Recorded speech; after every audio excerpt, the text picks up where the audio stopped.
to the Businesstalk podcast. I am your host Deepak from India. Today we have the privilege of welcoming Dr. Deborah Barnbaum, professor in the Department of Philosophy and coordinator of the minor in Bioethics and Health Humanities at Kent State University to our podcast. Dr. Deborah earned her BA in Philosophy and English from UCLA, followed by an MA and PhD in Philosophy from the University of Massachusetts Amherst. A bioethics specializing in the ethics of clinical research and ethics of autism.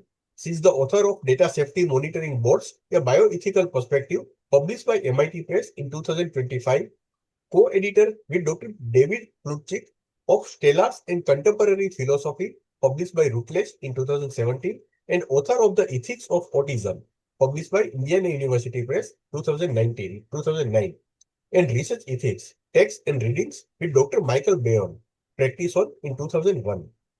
In today's episode, Dr. Deborah Barnbaum shares key insights from her acclaimed book, Data Safety Monitoring Boards, a Bioethical Perspective, illuminating a critical yet often unexamined area of bioethics, the ethical challenges that arise in monitoring data and safeguarding participants during clinical trials. Let's not keep you waiting. Please join me in welcoming Dr. Deborah to the conversation. Dr. Deborah, we are deeply honored by your presence and grateful for your time with us today. Thank you so much for having me. I'm thrilled to be here. Professor, you describe data safety monitoring boards as a critical and unexplored area of bioethics. Why do you think DSMBs have historically received less bioethical scrutiny compared to institutional review boards, despite their immense power to recommend that a clinical trial is halted or altered? It's an excellent question, and I think it's an appropriate question as the book that you brought me here to discuss is the first book-length treatment of a discussion of data safety monitoring from a bioethical perspective. I can tell you that one answer that it is not is that it is not the case that data safety monitoring boards are any less important than the more familiar institutional review boards. Institutional review boards are mandated to review clinical trials and, in fact, all research that involves human subjects before that research commences. And by virtue of that, every hospital and university, for example, in the United States, has a institutional review board to review its in-house research. Of course, all multi-site clinical trials are now, with the advent of the common rule revisions, also reviewed by a single institutional review board. So why is it that data safety monitoring boards, if they are equally important in their role to not only approve research before it commences, but also to review clinical trials in progress, why is it that they are not as well scrutinized? Well, I think it may be owing to one of two problems. First, the IRB system, because it's mandated in every hospital and every university, is simply more familiar to the bioethics community. There's a sense in which bioethicists know where to look when they are talking about institutional review boards. Data safety monitoring boards, by contrast, are only required for clinical trials and typically are recommended for clinical trials that are believed to be higher risk. Because of this, bioethicists are simply less familiar with data safety monitoring. However, I believe that it's no less important when it comes to mandating the safety and protection of human research subjects. Professor, in chapter 2, you explicitly ask, what does an ethicist bring to the DSMB?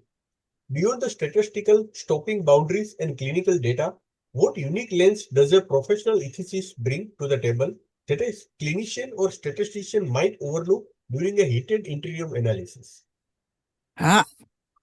Again, a great question, and I will answer the question by beginning by saying, here is what the bioethicist is not.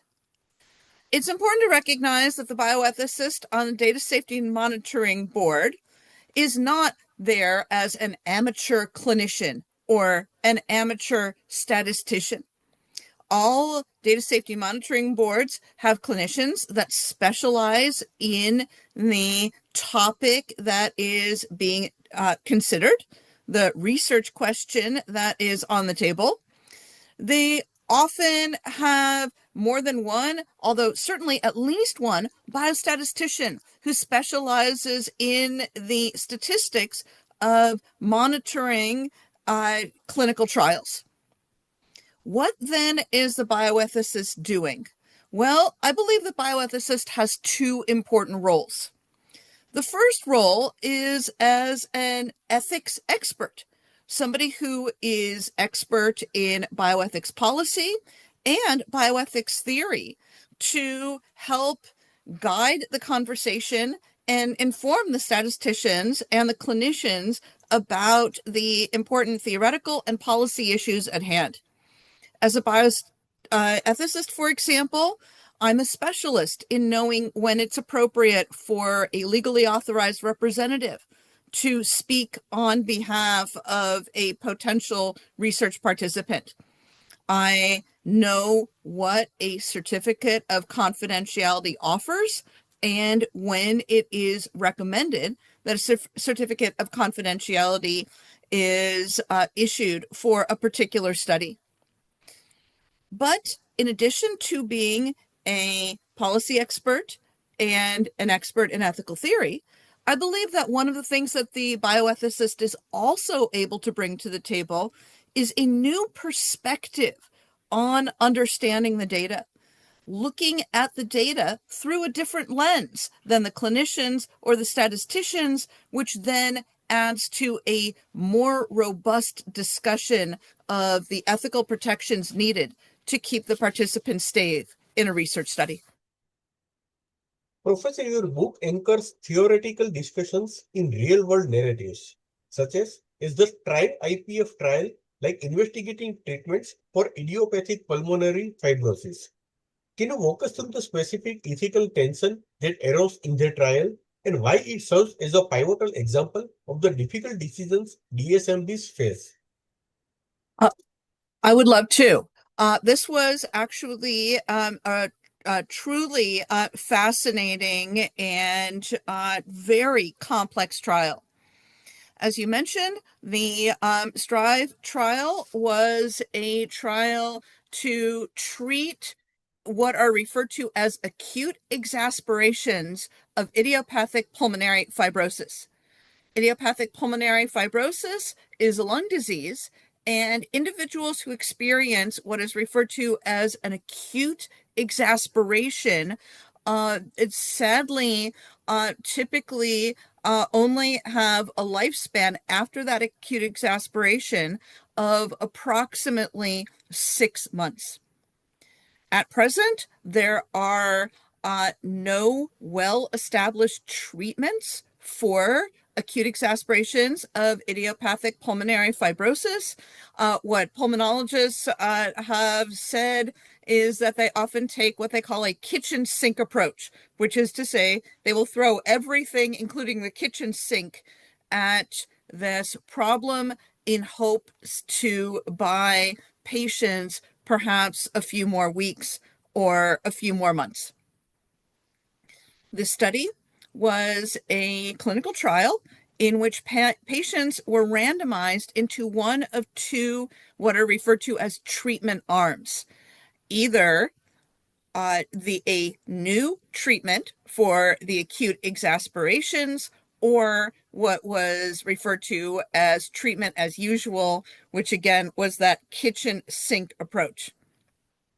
Because the typical treatments are not often successful, the randomization schedule was that there were 2 patients randomized into the experimental treatment for every 1 in the treatment as usual arm. So a 2-to-1 randomization scheme. The study was progressing extremely well. However, as we were looking at the data, it became clear that there were some patients who were both living longer, but in some cases were also experiencing more side effects, what we refer to as adverse events, or if they are particularly serious, referred to as serious adverse events, such as a hospitalization. Now, on one hand, we could have looked at the data and said, okay, this makes sense, because after all, patients who are very sick, if they're able to live longer, are sicker for longer. However, it may have been the case that patients' lives were being prolonged only for them to be leading a very poor quality of life, because after all, they were sicker, longer, and perhaps these drugs were keeping them alive longer, but not necessarily contributing to a better quality of life. Of course, these kinds of quality of life judgments are ones that are very familiar to bioethicists. When we consider questions, for example, about end-of-life treatment, we're very often thinking about trade-offs between longer lives and lives of better quality. So this was a question that I asked the biostatisticians. Is there a way for us to tease out from the data whether or not patients were living longer but not living well, or if they were living both longer lives and better lives, which may have been unmitigated good news? What I was able to do was to ask a very typical bioethicist question about quality of life that then occasioned our statisticians to reconfigure the data in a new way to help us answer that question. Insightful. Professor, you Thank you. combine compelling narratives with theoretical considerations. How does the story of a trial, the patient experience, and the clinical context compete with or complement the raw data when a board is deciding whether to stop a study early? So you mentioned these compelling narratives, and I very much appreciate that. Many of the chapters of my book begin by telling the story of a clinical trial that I helped to monitor and to draw out lessons from those trials about the bioethical complexities of monitoring clinical trials in real time. Now, when it comes to narratives, a good biostatistician friend of mine says that all data tells a story. But you're right that it's not just the data that tells the story of a trial, but also the stories of the individual participants who are brave enough to volunteer to be part of these clinical trials. Very often, when we monitor a clinical trial and we're watching what's happening with respect to patients' trajectory over the course of a trial, in some cases over many years, there's a sense in which you really get to know who those individuals are, even though the data is masked. We don't know the names of these individuals. They're purely anonymous to us, and yet we learn their stories. There was one trial that I was involved in. This was the CALIX study, a study in which researchers were looking to use cultivated stem cells to grow a sheet of stem cells in one eye and use it to help heal an eye that was damaged from, for example, an industrial accident, in some cases fireworks accidents, in some cases owing to a particular illness that caused them to lose vision in one eye. And the thought was that you could perhaps transplant stem cells from the undamaged eye into the damaged eye as a first step to helping them recover vision. This was a phase 1, phase 2 combined clinical trial. As such, it involved only a small number of patients, only a few dozen patients. And over the course of the trial, those of us who were monitoring the trial really got to know some of the patients' stories and some of the opportunities that they were able to have with the possibility that their vision was able to be recovered. I think that this added an even more complex dimension to the study. And I think that it meant that in many cases, we were really rooting for the participants to do as well as possible. We were very grateful that the study was a success. Dr. Deborah, you have served as both a clinical ethicist and a patient advocate on NIH boards since 2006. Do you find those roles ever come into conflict? For instance, does the patient advocate, if you ever want to protect participants from risk that the ethicist in you sees as justifiable for the greater scientific good?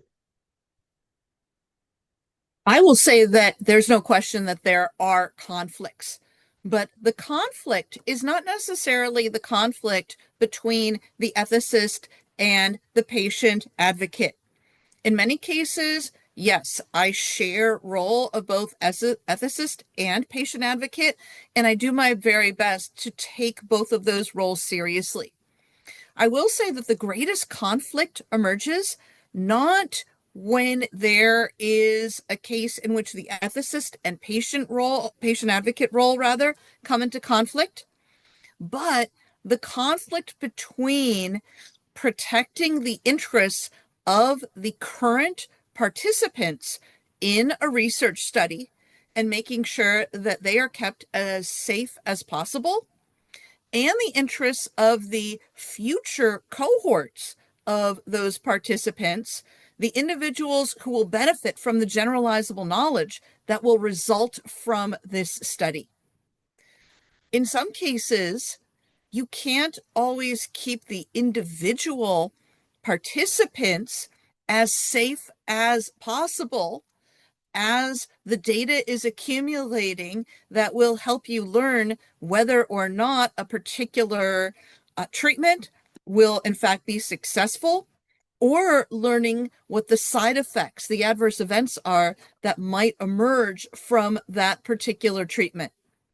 This is part of why we take our job so seriously, because we recognize the bravery of the participants who volunteer to be in these research studies, even when in some cases the research studies may not be of direct benefit to them, but are going to help to benefit future cohorts of patients. And we're always trying to navigate those conflicts and those tensions. Professor, DSMBs are charged with ensuring a study's benefits outweigh its risk and that the study remains scientifically valid. How do you navigate the gray zone, where stopping a trial protects current participants from a marginal risk, but potentially ruins the study's ability to answer the scientific question for the future patients? This is an excellent question, and to answer it, I'm going to introduce a theoretical concept, which is the concept of equipoise. So you'll recall that when I talked about the STRIVE IPF trial, the one for acute exacerbations of idiopathic pulmonary fibrosis, that I said that there were patients who were randomized into one of two study arms, the experimental therapy and the treatment as usual. All studies are believed to be ethical when they start out in what is referred to as a state of equipoise.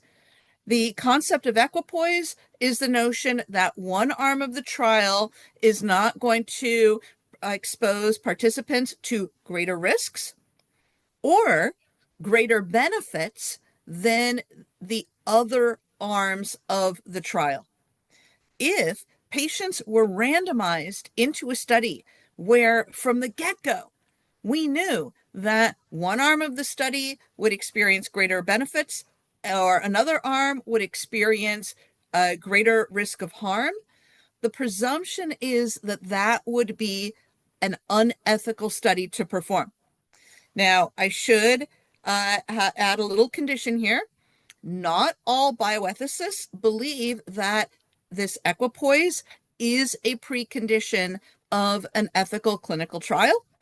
I happen to believe that it is, and I will say that overwhelmingly the clinicians and the biostatisticians with whom I work also believe this to be true. So, a study is believed in many cases to be ethical if it commences in this state of equipoise. However, as a study progresses, if it is believed that the study has fallen out of equipoise, if it can be shown definitively that one arm of the study exposes people to far greater risks, or one arm of the study exposes individuals to far greater benefits, most people believe that it is unethical to continue that study because it is wrong to have randomly placed people in a position in which they might have missed out on benefits or been exposed to greater harms. An example that I talk about in my book of a study that fell out of equipoise during its course were protocols AG and AH, which were sponsored by the DRCR net. Protocol AG was designed to treat a macular traction, which is a particular problem with individuals' eyes, and protocol AH was designed to treat a macular hole. What ended up happening during the course of these studies is that the treatment that we were exposing people to ended up causing retinal tears and retinal detachments in greater numbers than we had anticipated and in greater numbers than would have been perceived as safe. So this was a case in which the study was believed initially to be in equipoise. We had no reason to think that this treatment was going to result in this adverse event. But then once the study commenced, it became clear that the study fell out of equipoise, and the people who were getting the experimental treatment were experienced to a greater risk of harm. Now, you asked this question about what happens when a data safety monitoring board has to navigate this concern where patients may be placed at risk. But of course, what's happening is that we need to make sure that equipoise, if it's disrupted, is disrupted in such a way that the clinical community is convinced of our findings. If we stop a study too early, then it may be the case that participants were exposed to all the risks of the study, but we didn't have the data that convinced clinicians this intervention is actually harmful or beneficial, such that we could then convince them and thereby change clinical practice. So it is a very complex move to make sure that you don't stop a study too early so that the clinical community remains unconvinced, but you don't stop it too late such that participants have been placed at a greater risk of harm than they needed to be. Professor, we often hear about trials stop for safety or efficacy. But what about futility? What are the ethical nuances of stopping a trial simply because it's not going to work? And how do you explain their decision to hopeful participants who may have no other treatment options? This is an excellent question. And you're right. Up until now, I've been talking about equipoise in terms of the risks and benefits of a particular arm of a study. But certainly, there can be studies that are stopped for futility because it turns out that the study is simply unable to answer the research question. And it would be unethical to keep participants in a study knowing that they are being exposed to perhaps greater risks or having to take more tests or have more hospital visits or something like that, if we know that the study is simply not able to answer the question that the study was designed to answer. One of the studies that I talk about in my book that encountered this very problem was the site trial. The site trial was a 3-arm phase 3 trial that was designed to recruit 180 participants to test 3 different interventions for the site limiting effects of a condition called idiopathic intracranial hypertension. In one arm, patients were exposed to a particular drug. In the second arm, they were exposed to that same drug and one form of surgery. And in the third arm, again, there was the drug intervention, but a second form of surgery. The study, sadly, was recommended to be closed by the Data Safety Monitoring Board after it ran for 2 years. And it became clear that there was no way that we were going to have those 180 participants that were needed to adequately power the study. It was very unfortunate because the vision limiting effects of idiopathic intracranial hypertension are devastating. This is a public health problem that is not going away. And the researchers were very dedicated and had wonderful people on board. We simply couldn't recruit enough participants to adequately power the study. As such, the study was determined to be futile, and then we had to recommend to the sponsor that the study be canceled. There's a bioethicist named Alan Wertheimer, and he actually recommended that among the elements of informed consent that patients agree to before they are participants in clinical trials is that patients be told that if there isn't sufficient recruitment, that this could be one of the reasons to stop the study.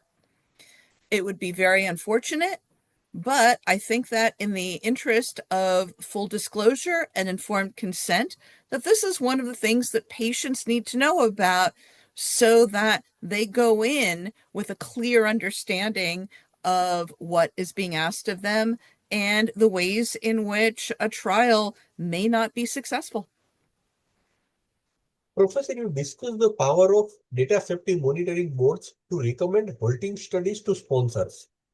In your experience, how fragile is the independence of a DSMB? Are there structural pressures from sponsors, patient groups, or the public that make it difficult to recommend stopping a high-profile trial? So I will say that thankfully, in my experience, I have not personally encountered situations where our data safety monitoring boards were under pressure to continue a trial or stop a trial or anything like that by outside forces. I've served on trials for the National Institutes of Health and for pharmaceutical companies, and thankfully, I have not experienced that type of pressure. However, you're right to ask this question because this certainly is something that, if it were to happen, would compromise the integrity of the Data Safety Monitoring Board. I begin my book in chapter 1 by talking about an instance in which the independence of a data safety monitoring board was called into question. This was the Vigor trial, which was used to test on a drug called Vioxx and to introduce the possibility of Vioxx being available to a wider patient population. It was discovered after the Vigor trial was completed that the chair of the Data Safety Monitoring Board was actually paid $70,000 by the study sponsor, which would certainly have called into question the independence of that chair in making determinations about the continuation and the ultimate success of the trial. Ultimately, the drug Vioxx was pulled off of the market.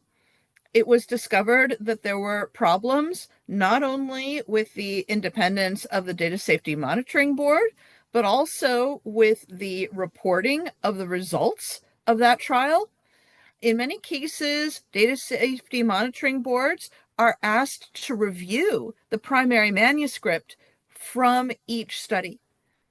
So it was possible that in this case, the Data Safety Monitoring Board was not engaged in a way that they should have been.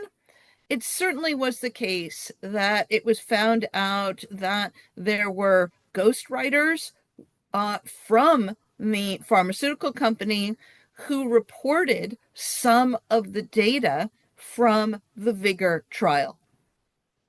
What this demonstrates is exactly what you're asking, the absolute importance of the independence of data safety monitoring boards so that the integrity of a clinical trial and the safety of participants can be maintained. Professor, your book delves into the theoretical considerations guiding DSMB practices. When you are in the room debating a stop order, are you relying more on utilitarian frameworks like maximizing the greatest good for future medicine, or deontological duties like protective obligations to the specific enrolled subjects? Thank you so much for asking that question. I very much appreciate the sophistication of your question in drawing a distinction between utilitarian and deontological moral theories. Certainly, if the clinicians and the statisticians with whom I worked had that level of sophistication about different ethical theories, I think that it would make my job on data safety monitoring boards much easier. So, this question as to what is the theoretical foundation behind data safety monitoring board deliberations is something that I take up in the last chapter of my book. I'll return to that concept once again of equipoise, the notion that a study should commence only if there's no reason to believe that one arm of the study affords greater benefits or will expose people to greater risks, and that a study that falls out of equipoise during its course, that it turns out that in one arm of a study, people are exposed to greater harms or experience greater benefits. And once that is determined, that it would be unethical to continue that study. I think that this very concept of equipoise shows us that the theoretical considerations that are driving data safety monitoring board deliberations are very much in a consequentialist framework, and utilitarianism is one version of consequentialism. Consequentialist theories are those ethical theories that say that we look to the consequences or the results or the upshots of particular actions to determine what is morally right and morally wrong. And when we think about, for example, questions of equipoise, that once a study has started, that when we learn that one arm of the study is going to present people with greater harms or with greater benefits, that we see, okay, these are the consequences of exposing someone to a particular treatment. Well, at this point, the answer that we're looking for in commencing this study in the first place has emerged. We now know which of these treatments is the better treatment. This is a consequence that results from the study. Our ethic as such in guiding whether or not the study should commence, whether it should continue, whether it should be stopped, is very much a consequentialist and, by some people's lights, utilitarian type of question. Professor, I would like to conclude this episode with one last question. With the rise of adaptive trial designs and real-time data streams, the traditional semi-annually meeting model of DSMBs is evolving. What is the biggest new ethical challenge facing the next generation of DSMB members that wasn't an issue when you started in 2006? So I had to think a little bit about this question, and I realized that perhaps the biggest change that has happened in the last few years, and if I am able to predict is going to impact us in the coming years, is the rise of AI and its effect on medicine and research. I think that AI is going to pose a challenge in two different ways.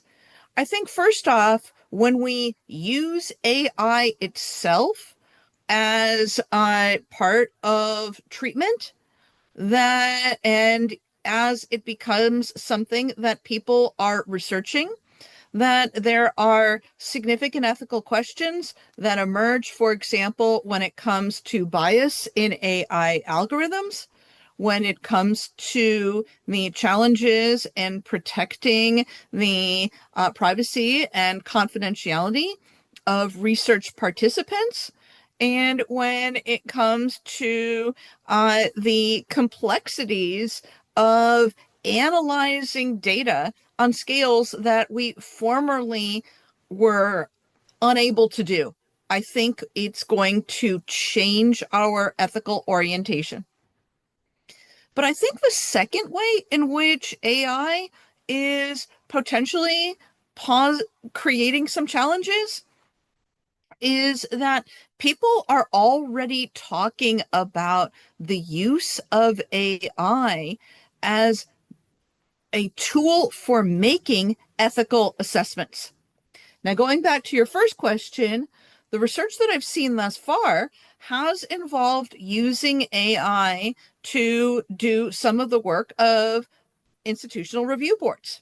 Having AI, for example, analyze consent forms, having AI analyze the means of recruitment of participants, and perhaps taking the place of preliminary IRB review, and maybe down the line, taking the place of all IRB review. Well, my thought is this. The only reason people are looking at IRBs, again, there are so many more IRBs.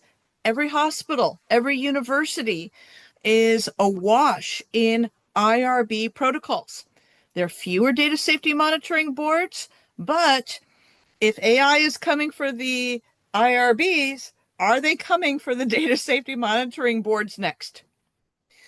Here is my view.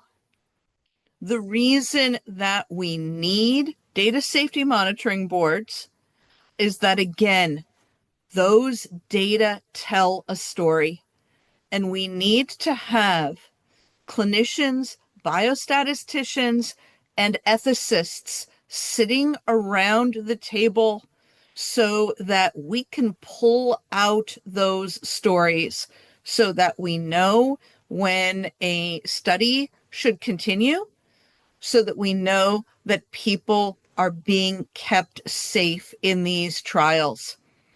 I think that it would be an absolute tragedy if the work of data safety monitoring boards was reduced to an algorithm. We need to keep the humanness and the ethical considerations alive in data safety monitoring.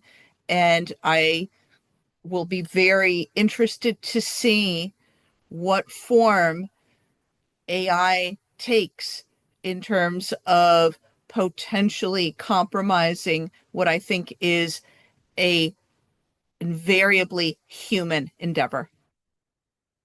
Listeners, thank you for joining us for this important conversation on the ethics of data safety monitoring in clinical trials.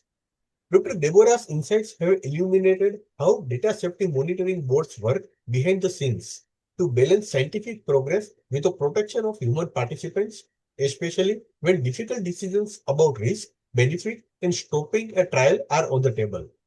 As clinical researcher grows more complex and data-driven, the ethical questions she raises will only become more central to how we design, monitor, and trust future studies.